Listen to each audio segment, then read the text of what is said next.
అందరికీ నమస్కారం అండి. బాచీరావ్ ఆన్లైన్ కాంపిటేటివ్ గైడెన్స్ సెంటర్కి వెల్కమ్ అండి. ఈరోజు కరెంట్ అఫైర్స్లో ఎన్విరాన్మెంటల్ ఎకానమీలో తీసుకున్నట్లయితే ప్రపంచ ఆరోగ్య సంస్థ గ్లోబల్ హెల్త్ అబ్జర్వేటరీ 2025 రిపోర్ట్ ఆధారంగా తీసుకున్నట్లయితే కాలుష్యకారక ఇంధనాలపై ఆధారపడుతున్న వారు దేశాలలో శుద్ధ వంట ఇంధనాలు అందుబాటులో ఉన్న వారి వాటా శాతాల్లో తీసుకున్నట్లయితే చైనాలో 89%, థాయిలాండ్ 87%, ఇండియా 77%, పాకిస్తాన్ 55%. అంటే పైనుంచి కిందకి అసెండింగ్ ఆర్డర్లో క్వశ్చన్ ఫ్రేమ్ చేస్తే మొదటి 4 దేశాలు చైనా, థాయిలాండ్, ఇండియా, పాకిస్తాన్.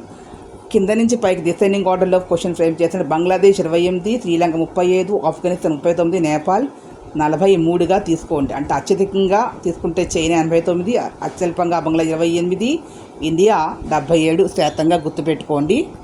అంటే కాలుష్యకారక ఇంధనాల మీద ఆధారపడి వంట చేస్తున్నటువంటి వారి యొక్క శాతం అనేది ఇది ఇక్కడ మెన్షన్ చేశారనే విషయాన్ని గుర్తుపెట్టుకోండి. గృహవాయు కాలుష్యానికి కారణమైనటువంటివి ఏమిటి అంటే మనకి కట్టెలు, బొగ్గు, పిడకలు ఇవన్నీ కూడా. వీటి స్థానంలో ఏమి వాడాలి అంటే ఎల్పిజి, బయోగ్యాస్, సోలార్ పవర్ పొయ్యిలు అనేటటువంటివి వినియోగం పెంచినట్లయితే ఇప్పటికీ కూడా ఆసియా దేశాల్లో ఎక్కువ మంది ఇవే వాడుతున్నారని గుర్తుపెట్టుకోండి.